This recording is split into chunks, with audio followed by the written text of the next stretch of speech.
الذي فطرني وإليه ترجعون أتخذ من دونه آلهة إن يردني الرحمن بضر لا تغني عني شفاعتهم شيئا لا ينقذون إني أضل في ضلال مبين إني آمنت بربكم مجلس میں عقیدت چاہیے، احترام چاہیے، دل بچھے ہوئے ہونے چاہیے، کیونکہ یہ دربار آل محمد کا دربار ہے اور 14 معصومین علیہم السلام کی ولایت کے سائے تلے جب آدمی بیٹھے تو اس طرح بیٹھے کہ ملائکہ بھی شریک ہو جائے۔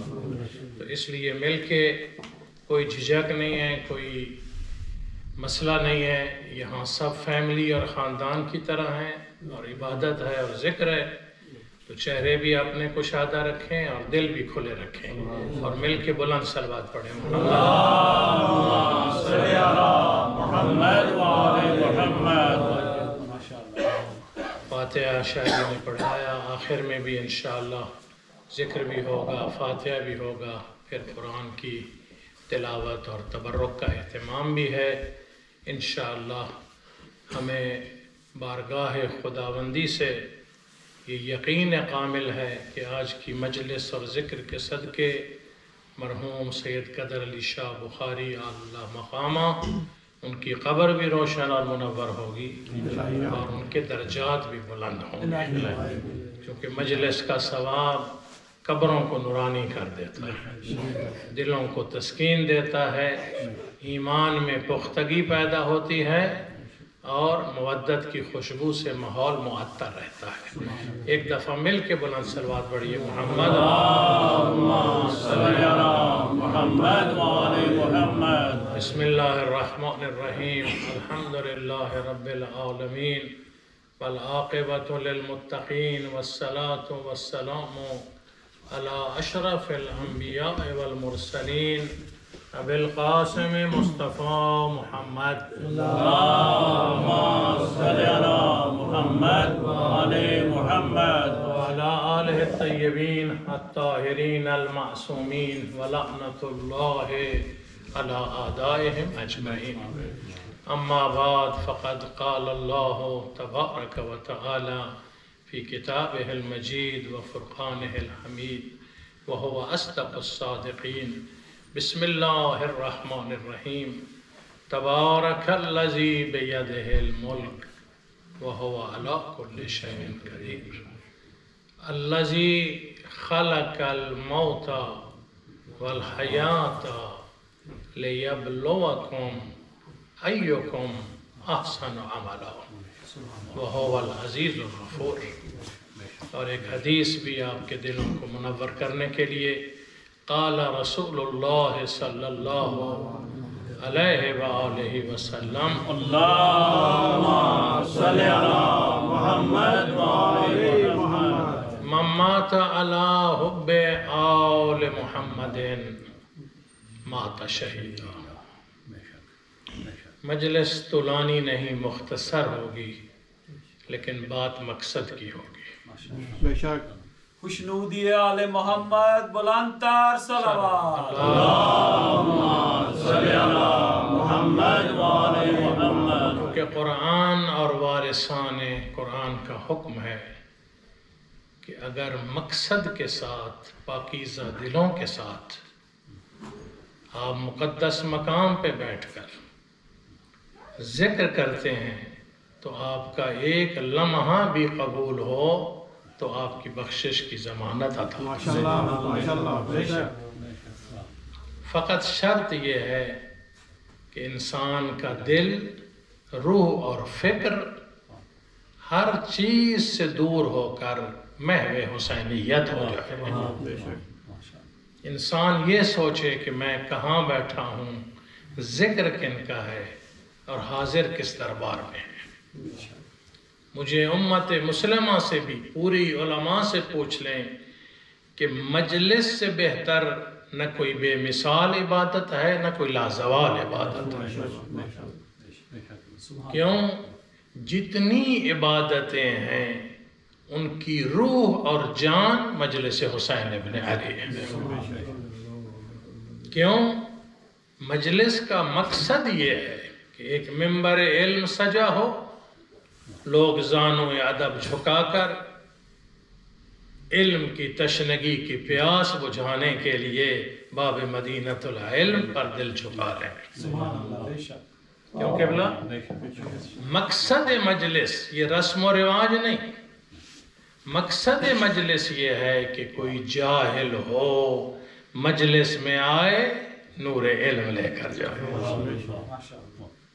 کیونکہ یہاں منبر سے بات ہی دو محور پر ہوتی ہے، یا ذکر قرآن یا ذکر وارثان قرآن، تیسرے کسی ذکر کی ضرورت ہی نہیں۔ کیوں؟ قرآن لا ریب ہے، گھرانہ آل محمد بے عیب ہے۔ قرآن بھی اللہ نے بھیجا، آل محمد کو بھی اللہ نے بھیجا۔ جو قرآن پر شک کرے وہ بھی مسلمان نہیں، جو آل محمد کی بلندی شان پر شک کرے وہ بھی مسلمان نہیں۔ خدا نے ہمیں بڑی نعمتیں دی ہیں۔ قرآن مقدس کی آیا جو ہدیہ سماعت کی ہے اس میں ہے کہ تبارک الذی بیدہ الملک، چونکہ موت و حیات کا موضوع ہے، چند جملے ہیں، لیکن کبھی یہ فکر نہ کرنا بھئی موت کا تذکرہ ہو تو شاید موت جلدی آتی ہے، موت ہی زندگی کی حفاظت کرتی ہے۔ بے شک بے شک۔ اور مومن کو تو ویسے بھی نہیں ڈرنا چاہیے جس کو پتا ہو کہ موت کیا ہے اور زندگی کیا ہے، کیونکہ یہ رہنے کا گھر نہیں، دنیا فانی ہے۔ موت کا مقصد اسے انتقال کہتے ہیں، دار فنا سے دار بقا کو منتقل ہونے کا نام موت کہا گیا ہے۔ اسی لیے حدیث مبارکہ میں ہے کہ جس دل میں ولایت محبت آل محمد کی شمع روشن ہو جائے، وہ بستر پر بھی مر جائے تو اللہ اسے شہادت کی موت عطا کرے۔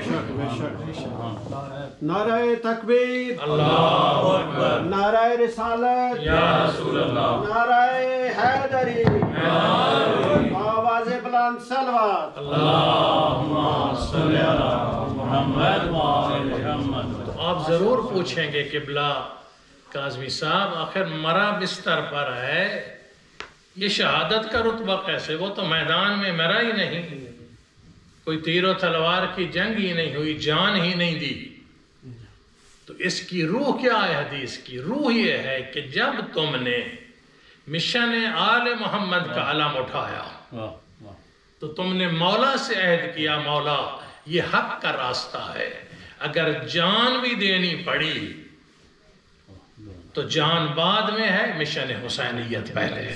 بے شک بے شک۔ تو فرمایا اب سنو حدیث، نیت المومن خیر من عملہ، فرمایا اللہ جو اجر عطا کرتا ہے وہ تیرے عمل پہ نہیں، تیری نیت پر عطا کرتا ہے۔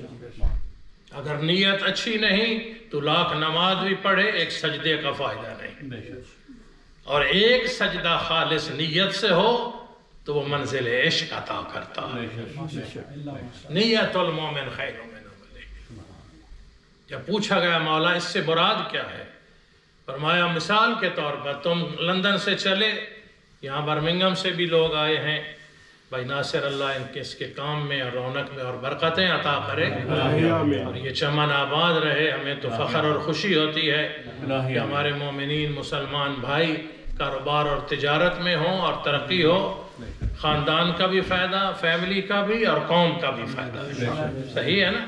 اور مولا کا یہ فرمان بھی ہے قبلہ کہ اللہ نے 10 حصے جو رزق ہے اس میں 9 حصے رزق جو ہے وہ تجارت میں رکھا ہے، اور تجارت سنت رسول اللہ صلی اللہ علیہ وسلم،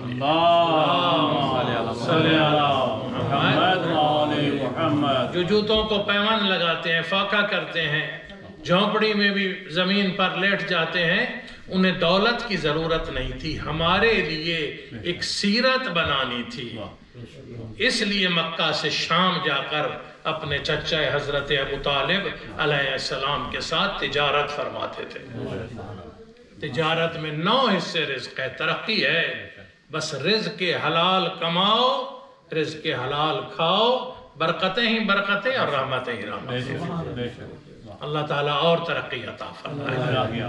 برمنگم سے، ہائی ویکم سے، ووکنگ سے، بریڈ فورڈ سے، ایکرنگٹن سے، بلیک برن سے، کہاں کہاں سے مومنین آپ نمائندہ اجتماع ہیں۔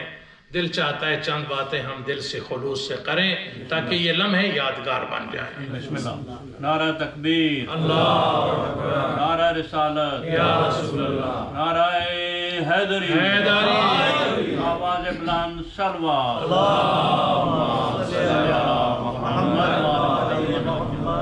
فرمایا نیت المومن، جب تم نے ارادہ کر لیا کہ اے میرے اللہ جب بھی اس مشن حق کو میری اولاد، میری جان، میری زندگی، میرے مال کی ضرورت ہوگی تو میں راہ حسین پر قربان کروں گا۔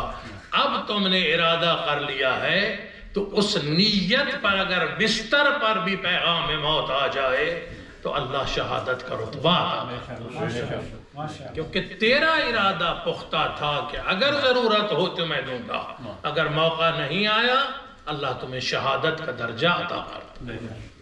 پھر آیہ مجیدہ تبارک الذی بیدہ الملک، بابرکت ہے وہ ذات جس کے ید قدرت میں کائنات کی بادشاہی ہے، حقیقی بادشاہ وہ ہے۔ یہ تخت و تاج کے لیے دنیا ظلم کر رہی ہے لیکن انہیں پتہ ہی نہیں ہے کہ آج تخت ہے کل تختہ ہوگا۔ آپ کے سامنے چشمدید گواہ ہیں، پرانی ہسٹری میں نہیں جاتے، شاہ ایران کا راج تھا ایران میں، دنیا کانپتی تھی، لاکھوں لوگ سیلوٹ کے لیے کمر بستہ کھڑے ہوتے تھے، لیکن وہ وقت بھی آیا کہ پھر قبر کی جگہ بھی تلاش کی جا رہی ہے نہیں۔ تو کون حقیقی بادشاہ ہے میرے بھائیوں؟ فرمایا وَهُوَ عَلَىٰ كُلِّ شَيْءٍ قَدِيرٌ، وہ ہے جس کے ید قدرت میں کمال قدرت اور نظام کائنات ہے۔ فرعون بھی کہتا رہا کہ میں رب ہوں اور کوشش کی کہ وہ نہ آئے۔ نجومیوں نے جب بتایا کہ ایک ایسا بچہ تیری سلطنت میں پیدا ہوگا جو تیری فرعونیت کو تباہ کرے گا، کہا ہو نہیں سکتا، ملک میرا، سیکورٹی میری، طاقت میری، جو بچہ آئے گا قتل کر دو۔ یذبحون ابنا، قرآن میں ہے، جو بیٹا پیدا ہوا ذبح کر دیا کہ شاید یہ نہ ہو، لیکن آواز قدرت آئی، فرعون ہم قادر مطلق ہیں، تو بچوں کو ذبح کر رہا ہے، ہم اس بچے کو تیرے گھر میں بھیج کر یہاں پروان چڑھا کر تیری فرعونیت کو تباہ و برباد نہ کر دیں تو ہمیں قادر مطلق نہ کہنا۔ یہ ہے علی کل شیء قدیر، جس نے کن فیکون کہہ کر پوری کائنات کو وجود دے دیا ہو، اسے علی کل شیء قدیر ہے۔ نعرہ تکبیر، اللہ اکبر، نعرہ رسالت، یا رسول اللہ، نعرہ حیدری، آواز بلند صلوات، اور اس آیت میں آپ سب کو خدا سایہ قائم رکھے اور محبتیں اور پیار زیادہ ہوں۔ اگلا ہے کہ الذی خلق الموت والحیات، موت کا بھی خالق و مالک رب کائنات ہے، زندگی بھی اسی کے ہاتھ میں ہے۔ پھر مقصد موت و زندگی کیا ہے؟ انسان کس لیے آیا؟ انبیاء کس لیے آئے؟ اولیاء کس لیے آئے؟ ہم کو اشرف المخلوقات بنایا، عقل جیسی نعمت دی، یہ سب نعمتیں عطا کی جو آپ خربوں بھی خرچ کریں تو ایک آنکھ کا نور کوئی عطا نہیں کر سکتا۔ سبحان اللہ، بے شک۔ خوشنودی آل محمد، بلندتر صلوات۔ اللہم صلی علی محمد وآل محمد۔ صاحب کبریت احمر لکھتے ہیں چونکہ مجلس میں ہے کہ انسان کے دل نرم ہوں اور اس میں محبت اور اللہ کے حکم کا احترام پیدا ہو۔ سبحان اللہ۔ مجلس کا مقصد یہ ہے کوئی پریشان ہو در حسین پہ آئے چین لے کر جائے، گمراہ ہو ہدایت لے کے جائے، پریشان ہو سکون لے کر جائے، دل بزدل ہے آئے در علی پر شجاعت لے کر جائے، دل بخیل ہے آئے در آل محمد پہ کرامت مہمان نوازی لے کے جائے۔ بلکہ میں تو یہاں تک کہا کرتا ہوں حقیقت کہ مردہ لے کر آؤ زندگی لے کر آؤ۔ نعرہ حیدری، اس در سے حقیقی زندگی ملتی ہے۔ موت و حیات کے سلسلے میں لوگ یہ بھی پوچھتے ہیں کہ بلا انسان چلا گیا، مٹی میں دفن ہو گیا، رابطے ختم ہو گئے، اب یہ مجلسیں، یہ فاتحہ، یہ سلسلے، یہ ہمارے دل کی تسکین و شوق ہے یا اس میں کوئی حقیقت بھی ہے؟ تو قرآن مقدس میں ہے اِنَّ نَحْنُ نُحْيِي الْمَوْتَى وَنَكْتُبُ، دلیل کے ساتھ بات کرنی چاہیے۔ مکتب آل محمد کا مقصد یہ ہے کہ اپنا رسم و رواج یا ذات کو شامل نہ کرو، ہر وہ بات کرو جو آل محمد نے قرآن سے بیان کیا۔ فرمایا اگر ذات یا میں کہنا ہے پھر کوئی اپنا ممبر بناؤ، یہ ممبر باب مدینۃ العلم کا ہے، یہاں قول معصوم بیان۔ تو فرمایا اِنَّ نُحْيِي الْمَوْتَى وَنَكْتُبُ، فرمایا ہم ہیں جو زندگی بھی عطا کر، مرنے کے بعد بھی پھر دوبارہ زندہ کریں گے۔ وَنَكْتُبُ، لکھ رہے ہیں، لکھتے رہیں گے، کیا بار الہ ما قدموا وآثارہم، جو تم نے اپنی زندگی میں اپنی ہاتھوں سے بھیجا وہ بھی ہم نے نوٹ کر لیا، جو تم آثار چھوڑ کر آئے جو اس کا اثر ہوگا اسے بھی ہم لکھتے رہیں گے۔ بڑی لاجک کا مسئلہ ہے بھائی۔ ایک اگر کاروبار چل رہا ہے اور منافع آ رہا ہے تو جس کا شیئر ہوگا اس کے نام منافع ملتا رہے گا۔ اب قانون قدرت ہے کہ ایک مسجد، امام بارگاہ، کسی ویلفیئر میں تم نے اگر ایک اینٹ لگا دی تو اب جب تک وہ سلسلہ قائم ہے بنانے والے کو ثواب ملتا رہے گا۔ اس کو صدقہ جاریہ کہتے ہیں۔ اگر مرنے والے کا کوئی تعلق نہیں تو پھر جاریہ نہیں رہتا۔ جاریہ وہی ہوتا ہے کہ جب تک وہ نیک کام چل رہا ہو بنیاد رکھنے والا حصے دار ہو۔ ابھی شاہ جی نے، بھائی مظہر شاہ جی نے یہی آیت آپ کے سامنے سماعت کی کہ اِنَّ نَحْنُ نُحْيِي الْمَوْتَى وَنَكْتُبُ، سورہ یاسین، مَا قَدَّمُوا وَآثَارَهُم۔ آگے کیا ہے؟ وَكُلَّ شَيْءٍ أَحْصَيْنَاهُ فِي إِمَامٍ مُبِينٍ۔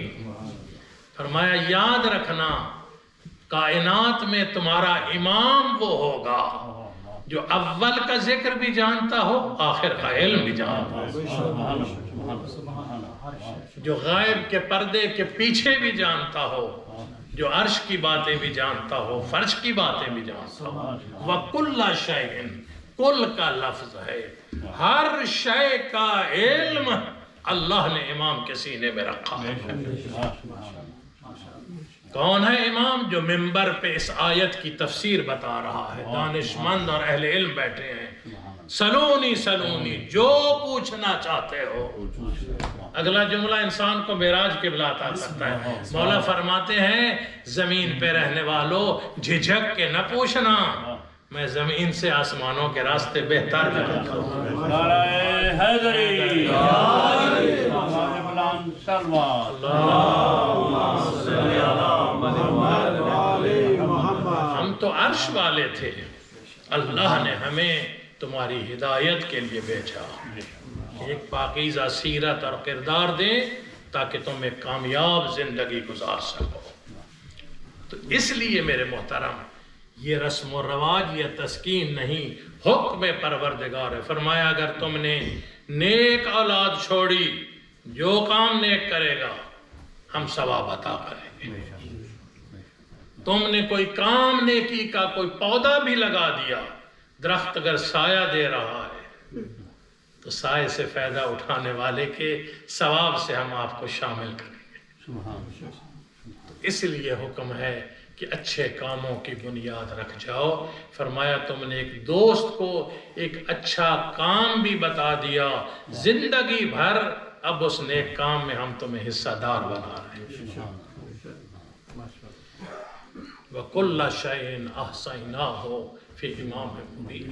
اے کریم خالق، تیرا شکر ہے کہ تو نے ہمیں انسان بنایا.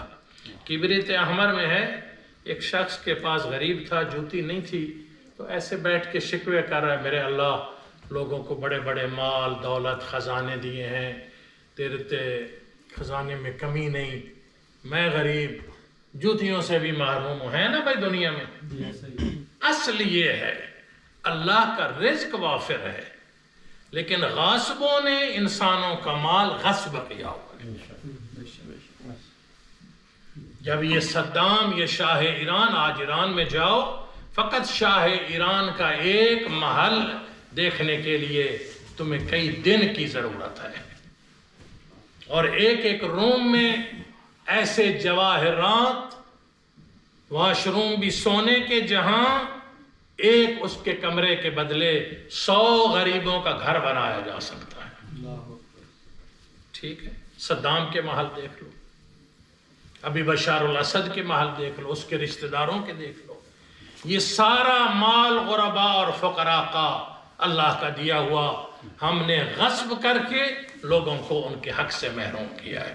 اللہ نے کسی کو محروم نہیں کیا. توجہ فرمائی ہے.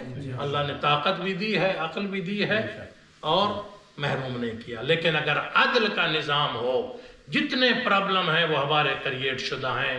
مالک تو چاہتا ہے، اسی لیے کہ میں نے عبادت کا میں محتاج نہیں، میں ان عبادتوں کے ذریعے سجدے میں تیرا سر رکھ کے رکھوا کے تجھ سے تکبر کی لعنت کو دور کر کے عاجزی کا پیکر بنایا، تاکہ تیرے دل میں غریبوں کا احساس زندہ رہے، تو محتاجوں کا ہمدرد رہے. یہ جو ہے فاتحہ تعزیت مجلس، یہ بھی یہی دلیل ہے کہ ہمارے دکھ سکھ سانجے ہیں، ہمیں ایک دوسرے کا خیال رکھنا چاہیے. اور یہ سب سے بڑا ثواب ہے. مولا سے پوچھا سب سے بڑی عبادت کیا ہے؟ فرمایا کسی کا ہاتھ تھام لینا سب سے بڑی عبادت ہے. کسی ٹوٹے دل کو جوڑ دینا سب سے بڑی عبادت ہے. کسی یتیم کے سر پہ شفقت کا ہاتھ پھیرنا سب سے بڑی عبادت ہے. کسی پیاسے کو پانی پلانا، کسی برہنہ کو لباس عطا کرنا سب سے بڑی عبادت ہے. مولا سب سے بڑا گناہ کیا ہے؟ فرمایا کسی انسان کے دل کو تکلیف دینا اللہ کے نزدیک سب سے بڑا گناہ ہے. اس لیے ہمیں مجلس میں ہمیشہ عہد کرنا چاہیے. مولا منبر علم پہ ہیں، لوگ آئے مولا اسلام کیا ہے، اس کے ذہن میں تھا گھنٹوں مولا تقریر فرمائیں گے، نماز ہے، روزہ ہے، زکوٰۃ ہے، حج ہے، کئی دن تقریر اسلام، اتنا بڑا مذہب و دین. میرے مولا نے ایک جملے میں کلام الامام، امام الکلام، لسان اللہ کی زبان سے 2 جملوں میں اسلام بیان ہوا. کہا سنو، التعظیم لامر اللہ والشفقۃ علی خلق اللہ. جس اللہ نے تمہیں انسان بنایا اس کے حکم کا احترام کرتے جاؤ، مخلوق خدا سے پیار کرتے جاؤ. یہ اسلام بھی ہے، دین بھی ہے، یہ ایمان بھی ہے. جو آج مسلمانوں میں آپ دیکھ رہے ہیں بہت کمی ہے، تعصبات ہیں، تفرقے ہیں، اسی لیے چھوٹے چھوٹے دشمن ہم پر مسلط ہو رہے ہیں. یہ ہمارے خود جرم. یہاں مولا کا جملہ چونکہ کلام الامام امام الکلام جملہ جامع اور مفید ہے. کیا مقصد؟ میرے مولا نے یہ نہیں فرمایا کہ مومنوں سے پیار کرنا، یہ بھی نہیں فرمایا مسلمانوں پہ شفقت کرنا، اور یہ بھی نہیں فرمایا انسانوں پہ، فرمایا مخلوق خدا کا خیال رکھنا. معلوم ہوا میرے مولا نے حیوانوں کے حقوق کا بتا دیا. فرمایا ایک چیونٹی کو بھی تکلیف نہ دینا اللہ کو پسند نہیں ہے. اور یہی وجہ ہے چیونٹی کا نام لیا تو سورہ نمل میں اللہ نے چیونٹی کے نام سے قرآن کا سورہ اتارا ہے. غور کیا کریں، کوئی وجہ ہوگی، کوئی ریزن ہوگا. بہرحال کس لیے فرمایا؟ اس لیے قالت نملۃ یا ایھا النمل ادخلوا مساکنکم، کہ چیونٹیوں کے قافلے کی ملکہ اور سردار اپنی چیونٹیوں کے قافلے کو حکم دے رہی ہے، مشورہ دے رہی ہے کیا؟ کہ لشکر حضرت سلیمان آ رہا ہے، تم چھوٹی مخلوق ہو، نظر نہیں آؤ گے، پاؤں میں رونڈی جاؤ گی، میں تمہیں گائیڈنس دے رہی ہوں کہ جاؤ اپنی پناہ گاہوں میں چھپ جاؤ تاکہ تیری جان حفاظت میں رہے۔ واہ میرا کریم اللہ، میرے اللہ کو اس اپنے قافلے کی نگہبانی اور ان کو تکلیف سے بچانے کے پیغام کو اتنا پسند فرمایا اب ہم قرآن میں آپ کے نام کا سورہ اتاریں گے۔ 1400 سال بعد بھی اس چیونٹی کے تذکرے ہوں گے جس نے اپنے قافلے کو گائیڈنس اور رہنمائی دی ہے۔ حضرت سلیمان کا لشکر آ رہا تھا، دیکھا تو اب سنیے میرے محترم دوستو بزرگوں، اللہ نے ایک چیونٹیوں کے قافلے کو بھی گائیڈنس کے بغیر نہیں چھوڑا۔ کوئی نگہبان، محافظ، بتانے والا بتایا نقصان کیا ہے، نفع کیا ہے، تو ساری کائنات کو اللہ نے امام کے بغیر چھوڑ دیا۔ نہیں، ہادی اور رہنما نہ ہو تو کائنات ایک لمحہ اس کا نظام سالم نہیں ہے۔ نعرہ تکبیر، نعرہ رسالت یا رسول اللہ، نعرہ حیدری، واجب بلند صلوات،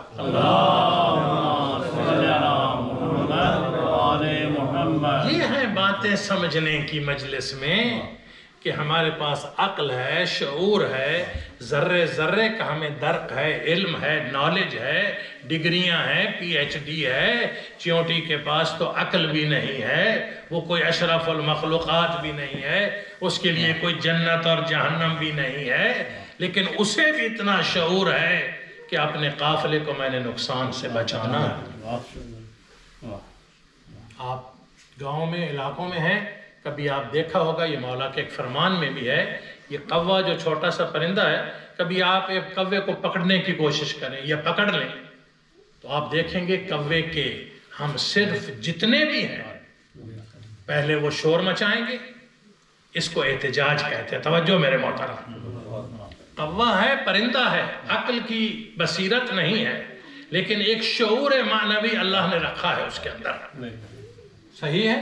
پہلے وہ شور مچائے گا، جس کو کہتے ہیں آواز بلند کرنا، اپنے سب کو بلائے گا کہ ہمارے ایک پرندہ تکلیف میں ہے۔ جب جمع ہو جائیں گے تو فقط احتجاج تک نہیں رہے گا، وہ آپ پہ جھپٹے گا، وہ آپ کے اوپر اٹیک کرے گا، حملہ کرے گا کہ اس پرندے کو چھوڑ دو، یہ ہمارا ہے۔ تو یہی تو رب العزت کا حکم ہے کہ جب بھی کوئی مظلوم ہو اس کے لیے اٹھو، میدان میں اترو اور آواز بلند کرو۔ کل پورے یوکے میں اور پاکستان میں ابھی تک پارا چنار کے مظلوموں کے لیے جو احتجاج تھا، یہ کوئی ہماری ذات کا مسئلہ نہیں ہے، نہ سمجھو کہ شاید وہ شیعہ ہیں اس لیے، نہیں، فلسطین سارے اہل سنت ہیں، اکثریت، سب سے زیادہ ان کی مدد کے لیے جو ہم نکلے ہیں وہ ریت علی ہے۔ معلوم ہوا سنی شیعہ کا مسئلہ نہیں۔ اور مولا کا فرمان سن لو، فرمایا اگر مظلوم کافر ہے، میں علی حکم دے رہا ہوں اس کی مدد کرو، اور اگر لا الہ الا اللہ کلمہ پڑھنے والا مسلمان ظالم ہے تو اس کے مقابلے میں کھڑے ہو۔ معیار ظالم اور مظلوم ہے، جو مظلوم ہے اس کی مدد کر۔ پارا چنار کے محب وطن شہری جنہوں نے انڈیا، افغانستان، ہر طرف سے اپنا دفاع کیا اور جانیں دی، اور ایک شعور اور پرامن لوگ ہیں، ان کا قصور کیا ہے، جرم کیا ہے؟ فقط ان کی سیاست، مفادات اور مقاصد۔ ایک جرم ان کا یہ ہے، سنیے، کہ جب شام میں داعش کے قافلے آئے تھے کہ ہم نے حرم سیدہ کو ڈھانا ہے، 40 ملکوں کے لشکر تھے، موصل پر بھی قبضہ، حلب پر بھی قبضہ، لاکھوں لوگوں کے گلے کاٹ دیے، حضرت عمار یاسر جیسے صحابیوں کے حرموں کو مسمار کر دیا، حجر ابن عدی کے حرموں کو۔ تو کون آئے تھے پاک سیدہ کے حرم کی حفاظت سینہ تان کر؟ پارا چنار کے جوان زیادہ آئے تھے. ایک ان کا قصور یہ ہے کہ انہوں نے پاکستان سے آ کر پاک سیدہ کے حرم کی حفاظت کی، کیونکہ پاکستان میں متعصب قوتیں جو گرے ہوئے لوگ ہیں. اہل سنت شیعہ نہیں، اہل سنت اور شیعہ آج بھی ہے کہ ہمارے پاکستان کے دھرنوں میں اہل سنت علماء بھی موجود ہیں. مسئلہ اہل سنت اور شیعہ کا نہیں، مسئلہ خارجیوں کا، درندوں کا ہے جو انسان کو بھیڑوں کی طرح ذبح کرتے ہیں. ابھی آپ نے ویڈیو دیکھی ہوگی، شاید آپ کا دل اور آنکھیں برداشت نہ کر سکے کہ آج کے دور میں اور سب سے بڑا ظلم نعرہ تکبیر جو رحمان اور رحیم ہے، جو کہتا ہے چیونٹی کو نقصان نہ پہنچاؤ، اس کا نام اللہ اکبر کہہ کر وہ ایک انسان کا سر جدا کر رہے ہیں اور سر کو ایسے پھینک رہے ہیں. تو سمجھ لو یہ یزیدیت ہے، فرعونیت ہے، درندگی ہے، یہ انسان نہیں ہے. تو اس لیے حکم دیا کہ جب بھی کوئی مظلوم ہو اس کے لیے صدا بلند کرو. اور ایک جملہ اور پھر دو جملے مصائب کے، ایک صلوات پڑھ لیجئے محمد. یہ خود مجلس اور عزاداری اصل میں احتجاج ہے ظلم کے خلاف، اور ایک فطری چیز ہے کہ جب ظلم ہو، کوئی مظلوم ہے تو اس کے لیے آواز بلند کرو. اور مولا کا حکم ہے کونا للظالم خصما وللمظلوم ہونا. میرا کریم اللہ چاہتا ہے انسان تو صحیح کرم کے ساتھ مہمان نواز اور سخی ہو کر مخلوق خدا کی خدمت کر، تاکہ تیری دنیا بھی کامیاب ہو، تیری آخرت بھی کامیاب. اور جب انسان شکر گزار بن جاتا ہے پھر یہ دیواروں کے پردے نہیں رہتے. صاحب کبریت احمر کہتے ہیں کہ حضرت عیسیٰ علیہ السلام کو، جو اولو العزم پیغمبر ہیں، صاحب شریعت نبی ہیں، ان کو حکم ہوا اللہ کا، اے میرے عیسیٰ پیغمبر، میں اللہ چاہتا ہوں کہ آپ طویل سفر طے کر کے فلاں وادی میں جائیں، میرا ایک شکر گزار بندہ میرے مصلی عبادت پہ سجدہ کر رہا ہے. اے عیسیٰ تیرا جانا تیرے درجات کی بلندی کا باعث ہوگا. واہ میرا کریم اللہ پیغمبر کو حکم دے رہے ہیں کہ آپ جائیں. حضرت عیسیٰ سنیے گا جملہ، انشاءاللہ عشق بلند ہوگا، دل سے دعا نکلے گی. حضرت عیسیٰ سفر کرتے ہوئے اس وادی میں پہنچے. بس ایک جھونپڑی ہے، پہاڑوں کے دامن میں ایک جھونپڑی ہے. جھونپڑی کے اندر ایک کنیز خدا ضعیفہ ہے اور سر سجدے میں ہے اور بار بار کہہ رہی ہے سبحان ربی الاعلی و بحمدہ. نہ مال و متاع ہے نہ مکان ہے. توجہ میرے محترم UK کی سرزمین، یورپ، کینیڈا رہنے والوں، ہر دنیا کی نعمت اللہ نے ہمیں عطا کی ہے. گھر ہیں، گاڑیاں ہیں، سردی سے بچنے کے انتظامات ہیں، بچوں کے لیے وافر دسترخوان لگے ہوئے ہیں، اعلیٰ تعلیمیں ہیں. ذرا غور کرنا ہم کہاں ہیں. ابھی تک ہم سے وہ شکر کی حقیقی جو تسبیح ہے دل سے نکلے وہ نہیں نکل رہی، اتنی نعمتوں کے باوجود. کیوں؟ ہم کچھ اور چاہتے ہیں. ہم پریشان اس لیے ہیں کہ جتنا ہمیں ملا ہے ابھی قناعت نہیں ہے، ہم اس کو دگنا کرنا چاہتے ہیں. جب دگنے کی ہو پھر نیند بھی اچھی نہیں آتی، سکون بھی نہیں ہوتا، لالچ بھی بڑھتا ہے، طمع بھی بڑھتا ہے، برکت بھی نہیں رہتی، اور ہاتھ جو ہے وہ خرچ کرنے میں بھی مشکل ہو جاتا ہے، چونکہ ٹارگٹ ہوتا ہے اتنا بنانا ہے، اتنا بچانا ہے. کیوں بھائی؟ لیکن سنیے جملہ، جھونپڑی ہے، ضعیفی اتنی ہے کہ آنکھوں کا نور جواب دے چکا ہے، بڑھاپے کی وجہ سے ہاتھوں کی طاقت کم ہو چکی ہے، لیکن سجدے میں سر رکھ کے کہہ رہی ہے سبحان ربی الاعلی و بحمدہ. اور میرا کریم اللہ، میں کس زبان سے کیسے تیرا شکر ادا کروں جس نے مجھے انسان بنایا. اللہ اکبر.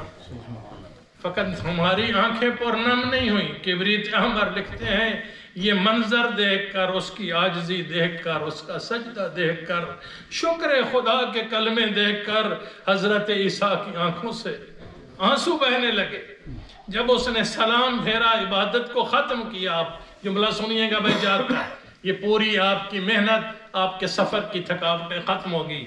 تو حضرت عیسیٰ نے سلام کیا، جو حکم ہے، کہا السلام علیک، اے کنیز خدا تجھ پر میرا سلام ہو. توجہ چاہوں گا، آگے سے جواب ملا علیک السلام یا عیسیٰ روح اللہ. اے مریم طاہرہ کے بیٹے، اللہ کی کنیز کا تجھ پہ سلام ہو. پیغمبر تھے، ایک دم حیرت سے پوچھا، آنکھوں کا نور ہے نہیں، لہجہ پہلی دفعہ سنا، کبھی ملاقات ہوئی نہیں، آپ نے کیسے کہہ دیا اے عیسیٰ تجھ پہ میرا سلام ہو؟ توجہ میرے محترم، جواب دیا، کہا اے مریم طاہرہ کے بیٹے، حیران نہ ہو، جس کریم خالق نے تجھے میرا پتہ بتایا ہے، اسی کریم نے مجھے تیرا تعارف بھی کرایا. سبحان اللہ. نعرہ تکبیر، اللہ اکبر. نعرہ رسالت، یا رسول اللہ. نعرہ حیدری، آواز بلند صلوات. اللہم صلی علی محمد وعلی محمد. اب غور ہوا کہ جب انسان خدا کا ہو جائے پھر پردے نہیں رہتے، عرش تک کا نور انسان کے وجود میں اتر جاتا ہے. اگلا سوال سن لو، بات مکمل ہو جائے، دل میں نقش کر لینا. حضرت عیسیٰ علیہ السلام نے پوچھا، اے ضعیفہ، نہ تو تیرے پاس گھر ہے، نہ کوئی دولت نظر آ رہی ہے، صحت بھی نہیں ہے، جوانی بھی نہیں، ہاتھوں میں طاقت نہیں، آنکھوں میں نور نہیں، پاؤں سے چلنے کی زیادہ تو سکت نہیں رکھتی، میں سوال کر سکتا ہوں یہ شکر کے سجدے کیسے؟ کہا اے عیسیٰ، میں اس کریم کا شکر کیسے ادا نہ کروں جس نے مجھے انسان بنایا، اشرف المخلوقات بنایا، عقل جیسی نعمت سے نوازا. پھر اگلا جملہ کہا میں اس کریم کا شکر کیسے نہ ادا کروں جس نے زبان ذاکر ادا کی ہے، دل شاکر عطا کیا ہے، بدن صابر عطا کیا. اللہ اکبر. یہاں آ کر حقیقت شکر کا پردہ ہٹتا ہے اور شکر کی حقیقی منزل کھلتی ہے کہ جھونپڑی میں بھی انسان مٹی پر بیٹھا ہو تو کبھی اللہ کا شکر نہیں بھولنا چاہیے. اور مصائب کے لیے ایک جملہ ابتدائی تمہیدیہ وہ ہے، وہی حضرت سلیمان کا جو ذکر ہوا. کبھی آپ جائیں یروشلم اور بیت المقدس کی زیارت کریں. ہم نے تمام وہ زیارات، انبیاء علیہ السلام، جائے معراج، پھر بیت المقدس کی مسجد، یہ حضرت سلیمان علیہ السلام نے جنات اور انسانوں کے لاکھوں معماروں سے اس زمانے میں تعمیر کروائی تھی. آج بھی آپ دیکھیں گے تو آپ کو پتہ چلے گا کہ واقعاً یہ کوئی جنات کی تعمیر کا ایک نیا کرشمہ ہے کائنات کے اندر، جو مسجد اقصیٰ اور بیت المقدس ہے یروشلم کے اندر. جب یہ تعمیر ہو گئی بزرگوں، ماں بہنوں، بیٹیوں، تو حضرت سلیمان قرآن کے مطابق وہ اللہ کے خاص عبد ہیں جن کو اللہ نے شرق کی حکومت بھی عطا کی، غرب کی حکومت بھی عطا کی. یعنی دنیا میں واحد سلطان کا راج تھا. پرندے بھی ماتحت تھے، جنات بھی ماتحت تھے. حضرت سلیمان جب چلتے تھے، اگر سورج پڑتا تو پرندے پروں کے ساتھ لاکھوں جمع ہو کر ان پر دھوپ سے بچنے کے لیے سایہ کرتے تھے. جنات ماتحت تھے. ہوا آقا سلیمان کے حکم پر پیغام پہنچاتی تھی. ہر چیز ماتحت تھی.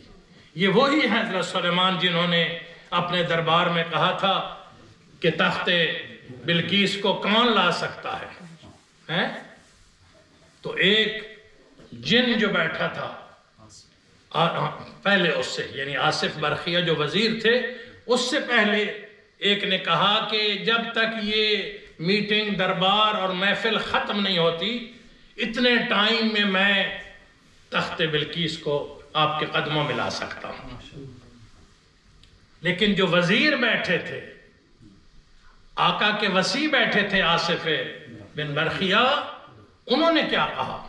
اللہ اکبر، انہوں نے کہا کہ مجھ میں اتنی طاقت ہے کہ میں چشم زدن میں، جیسے آنکھ کا جھپکنا ہوتا ہے، اتنی دیر میں تخت بلقیس کو لا سکتا ہوں، اور لا کر دکھایا۔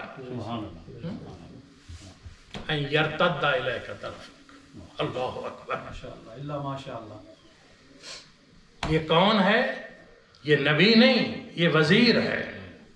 وزیر کی طاقت کیا ہے؟ توجہ میرے محترم، وسیع کی طاقت کیا ہے کہ وہ کہہ رہا ہے میں چشم زدن میں، اور قرآن لا ریب اس کی دلیل دے رہا ہے۔ تو مولا سے پوچھا گیا، اے امام معصوم، کیا طاقت تھی آصف کے پاس کہ ہزاروں میل سے اتنا بڑا تخت بلقیس اور اس کو منگوانا؟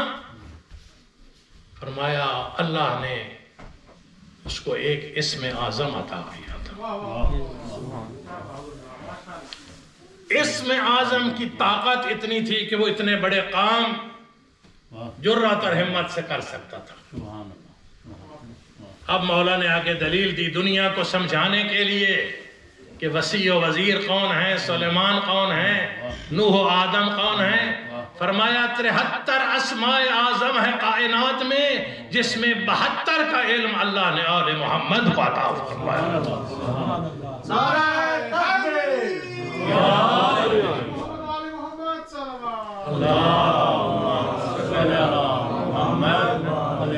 یہ علم ہے اور اس اعظم میں طاقت ہے۔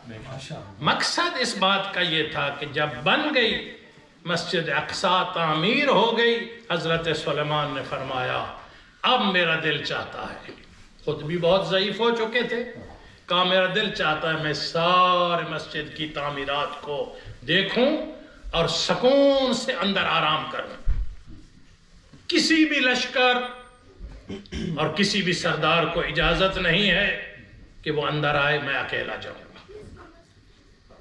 اب صاحبان تاریخ و تفسیر نے لکھا چند قدم، ابھی پوری مسجد اقصی کا محل نہیں دیکھا، چند قدم چلے تھے، پیچھے سے ایک نورانی جوان کے نور کی آہٹ محسوس ہوئی، مڑ کے دیکھا، کہا میں نے جو حکم دیا تھا کوئی اندر نہ آئے، تم کون ہو؟ کہا اے حضرت سلیمان میں وہ ہوں جسے کسی سے اجازت لینے کی ضرورت نہیں ہے، تم شرق و غرب کے مالک ہو نا، لیکن جس نے تمہیں مالک بنایا اس نے مجھے بھیجا ہے، سمجھ گئے یہ ملک الموت ہے، یہ اللہ کے حکم کا پابند ہے۔ توجہ فرمائیے، اب اگلے جملے پہ آپ حیران ہو جائیں گے، بہت مفید جملہ ہے ہمارے لیے، نصیحت کے لیے۔ حضرت سلیمان سمجھ گئے ملک الموت کا یہی کام ہے، روح کو بدن سے جدا کرنا۔ زبان حال میں، اتنا وقت نہیں لگا جیسے میں بھائی، زبان حال میں مفسرین نے لکھا، کہا ملک الموت میں حاضر ہوں اللہ کی بارگاہ میں جانے کے لیے، اجازت ہے میں بیٹھ جاؤں، سکون سے لیٹ جاؤں، یہ محل دیکھ لوں، پھر روح قبض کر لینا؟ آواز ملک الموت آئی، اے سلیمان جس قادر نے بھیجا ہے مجھے اتنی مہلت کی اجازت نہیں دی۔ وہ شرق و غرب کا حکمران، اللہ کا خاص عبد، جس کے وسیع کے پاس اسم اعظم، وہ ملک الموت سے ایک لمحہ مانگ رہا ہے، اور ملک الموت کہہ رہا نہیں۔ کہتے ہیں عصا کی ٹیک پہ کھڑے تھے، اسی قیام کی حالت میں روح پرواز کر گئی۔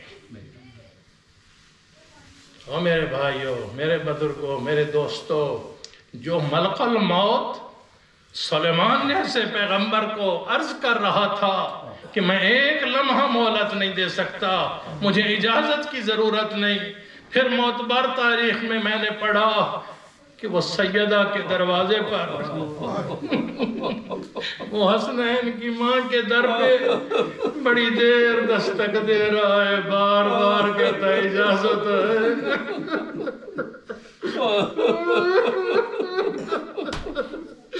سب جملہ اگر غور سے سن لیا عزت والے لوگوں، غیرت میں کوئی بڑے مصائب نہیں پڑھنے، میں لطیف سا اشارہ کروں گا بخشش کے لیے۔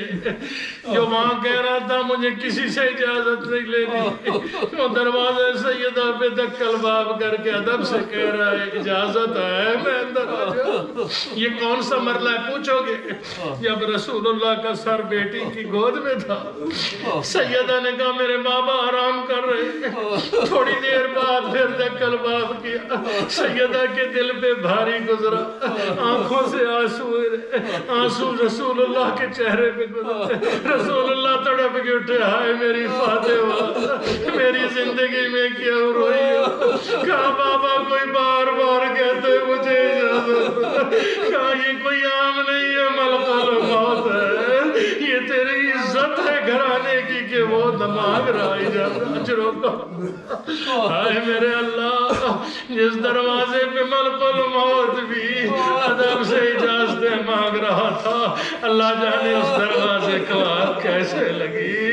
دروازے کے پیچھے حسین کی نازک مادی، دروازہ گرا، سیدہ نے ایک دم آواز دی فضا میرا محسن شہید ہو گیا۔ میں تو کہا کرتا ہوں اگر مدینے میں آگ نہ لگتی، کربلا میں زینب کے خیموں کو آگ نہ لگتی۔ یا میرے مولا، بس آخری جملہ، آنسو آ گئے، مجلس قبول ہو گئی، بزرگ سید کی روح کو تسکین ملی ہوگی، بس اسی پہ ایک جملہ مکمل کر رہا ہوں اور دعا کروں اللہ تمہیں مدینے لے جائے۔ جنت البقیع کے اجڑے قبرستان کے دروازے پہ جانا واحد قبرستان ہے اس پر ہم اپنے بزرگوں کی قبروں پہ نہیں جا سکتے۔ ہر قبر سجی ہوئی ہے لیکن حسین کی ماں کے قبر کا نشان نہیں ملتا۔ لیکن یاد رکھنا یہ ذریعوں کے محتاج نہیں ہے، ذریعہ ان کی محتاج۔ جب صبح کی نماز مدینے میں ختم ہوتی ہے، لاکھوں کے لشکر جنت البقیع میں جاتے ہیں، جتنی پابندیاں ہیں، قبر نہیں ہے، لیکن ہر ایک سر جھکا کے کہہ رہا تھا حسین کی ماں غریبوں کا سلام، ہم تیرے نانا کی امت ہے، ہمارا سلام قبول کرتے ہیں۔ میں جب قبلہ جنت البقیع میں گیا، میں نے اجڑی ہوئی قبر پہ دور کھڑے ہو کر ایک سوال کیا، میں نے کہا حسین کی ماں جب آپ دربار میں گئی تھی، آپ کے سر پہ چادر تھی، آپ کے پاس حسن بھی تھے، حسین بھی تھے، کنیزیں بھی تھی۔ میں نے کہا سیدہ جب آپ گئی آپ کے ہاتھ کھلے تھے، لیکن میں نے کہا ہائے کتنا جگر ہے علی کی بیٹی کا، جب دربار میں گئی ہے چادر لٹا کے گئی ہے، ہاتھ بدوا کے گئی ہے، حسین کا سر نو کے نیزہ پہ تھا، اور ایک دم مدینے کو مکر نانا تیری بیٹیوں کا کوئی وارث نہیں آیا۔ اجرکم اللہ، اجرکم اللہ، الا لعنت اللہ علی القوم الظالمین، وسیعلم الذین ظلموا ای منقلب ینقلبون۔ ماحول اور دعا کی قبولیت کے وقت میں، اس پاکیزہ ماحول میں، اور سب مومنین مومنات کے دل سے اور ہم سب کی دعا ہے میرا کریم اللہ یہ ہماری عبادت اپنی بارگاہ میں شرف قبولیت عطا فرمائے۔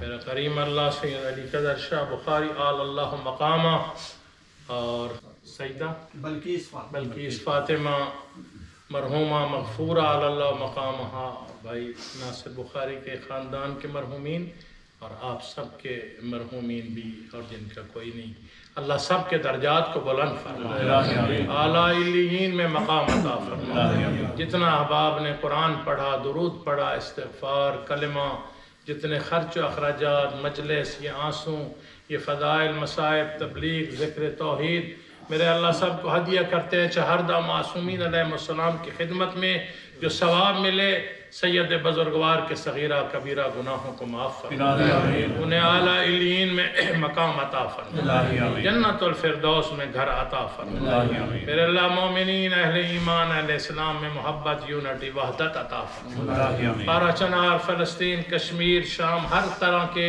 ہر جگہ مظلوموں کو حفظ و امان عطا فرما، ظالموں کو تباہ و برباد فرما، ہر دعا جو مومنین مومنات لائے ہیں مستجاب فرما، اس مرکز میں، اس مہمان خانہ میں اور برکت رحمت وسعت ترقی عطا فرما، بھائی کے خاندان کو اور عزت اور شرف عطا فرما، ہمارے گناہوں کو معاف فرما، جنت اور بقیع کو بھی جلد آزاد فرما، کریم اللہ جو بیمار ہیں انہیں شفا عطا فرما، جو بے گناہ قیدوں میں ہے رہائی عطا فرما، کائنات کے وارث فرزند رسول علیہ السلام کے ظہور میں تاجیل فرما، اللہم تقبل منا انکا انت السمیع العلیم بحق محمد و آل الطاہرین۔ آخر میں بھی ایک سورہ فاتحہ پڑھ کے مرحوم و مغفور مرحومین مغفورین کے روح کو اصال ثواب فرما۔ السلام یا فاطمہ الزہرا سید نساء العالمین، السلام علی الحسن والحسین وعلی علی ابن الحسین وعلی اولاد الحسین وعلی اصحاب الحسین، السلام علیکم وبرکاتہ، السلام علیکم یا غریب الغرباء، السلام یا معین الضعفاء والفقراء ورحمۃ اللہ وبرکاتہ، السلام علیکم صاحب العصر والزمان، الامان الامان من فتنة الزمان، السلام علیکم یا شریک القرآن، السلام علیکم یا امامنا و امام الانس والجان، السلام علیکم یا خلیفۃ الرحمن، عجل اللہ فرجک وسهل اللہ مخرجک وظہورک ورحمۃ اللہ وبرکاتہ، اللہم صل علیہ وعلی آبائہ فی هذه الساعة وفي كل ساعة وليا وحافظا وقائدا وناصرا ودليلا وعينا حتى تسكنه